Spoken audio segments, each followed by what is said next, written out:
guys, my name is Sterling Olubumi and you are watching Sterling Normal Media. Co-parenting is a post-divorce parenting arrangement in which both parents continue to jointly participate in their children's upbringing and activities. This involves a reasonable amount of interaction between the parents, both in public and in private. Effective co-parenting helps lower children's stress and anxiety levels. It can also help reduce the conflicts between parents that negatively impact their children and provide stability to the child. A strong co-parenting relationship reduces a child's stress and provides her with a comfort and security.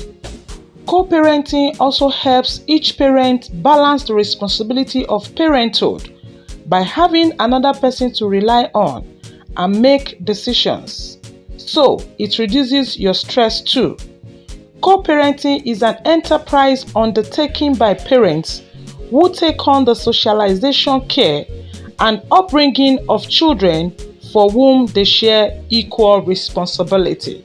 The co-parent relationship differs from an intimate relationship between adults in that it focuses solely on the child.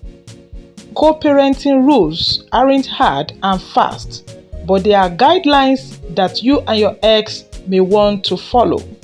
1. Remember that it is not about you. 2. Commit to good communication.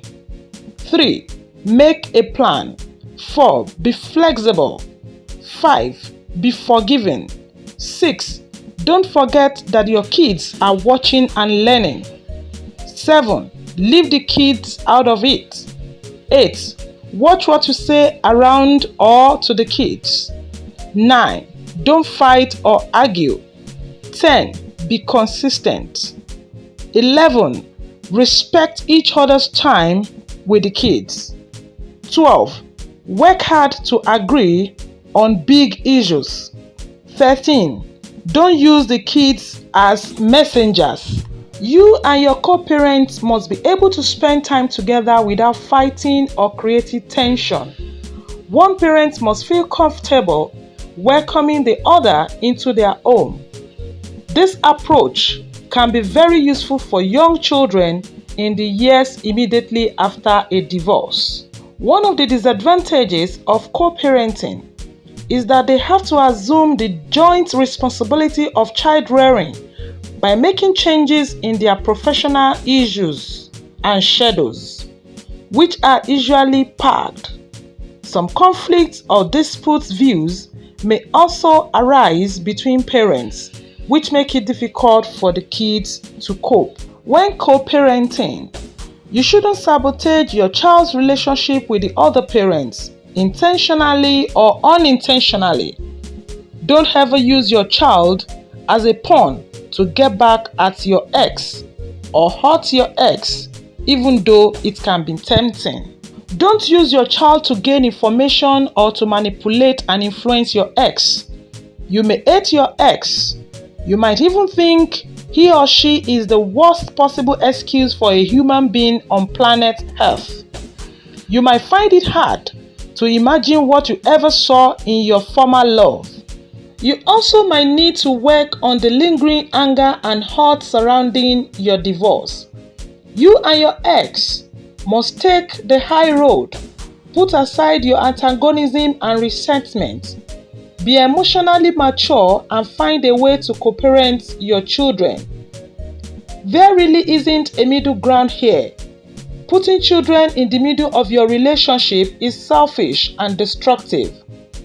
The fact that your relationship didn't work or your marriage didn't work out isn't their fault, and they should not have to pay for its demise. Don't ever force your children to choose a side when there is a conflict in scheduling or another planning challenge. Don't transfer hurt feelings and frustrations towards your ex onto your child. Don't burden your child with situations they cannot control. It's unfair to toss the responsibility onto them. They will end up feeling helpless and insecure which can lead to questions about their own strengths and abilities and lead to low self-esteem.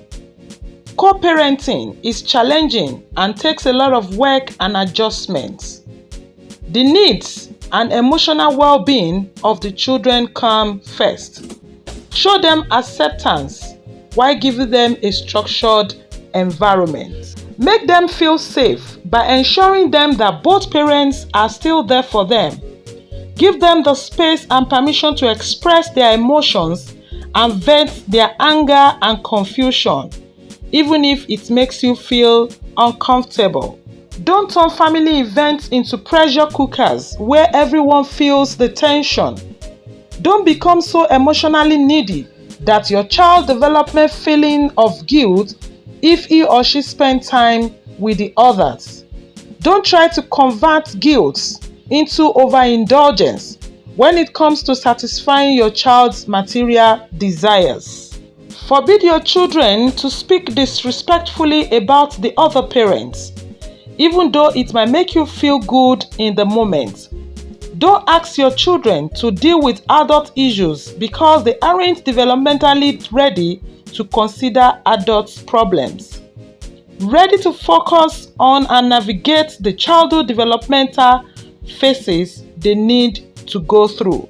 Don't depend too much on your child for companionship and support because you are hurt and lonely.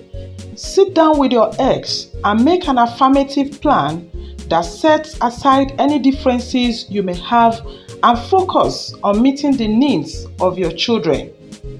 Agree with your ex that you absolutely will not speak negatively about each other to your children. Agree and negotiate on how you can best handle logistics like handing off the children for visitation, holidays, and special events. Boundaries and behavior guidelines for raising children so that there is consistency in their lives regardless of which parent they are with at any given time should be agreed upon. You also need to both agree on the role extended family members will play and the access they will be granted while your child is in each other's charge. Communicate actively with your ex about all aspects of your child's development and recognize that the children are prone to testing a situation and manipulating boundaries and guidelines, especially if there is a chance to get something they may not ordinarily be able to obtain. You need to be ready for this to happen. Although it may be emotionally painful, make sure that you and your ex keep each other informed about changes in your life circumstances so that the child will never ever be the primary source of information. Compare notes with your ex before jumping to conclusions or condemning one another about what may have happened. Commit to conducting yourself with emotional integrity. You want your children to have a secure base to grow from, but when intense feelings are at play, it can be incredibly difficult to co-parent. Children can thrive after divorce if both parents are committed to healthy co-parenting and also by setting the boundaries, respect one another as co-parents, and effectively communicate about the kids only and not about one another. Keep co-parenting very professional for the sake of the children. I hope you have enjoyed this topic. For us to keep doing this, kindly subscribe if you haven't. Make sure you comment, like, and share with your friends. Till I come your way again, I remain your friend, Sterling Olubunmi. Bye for now.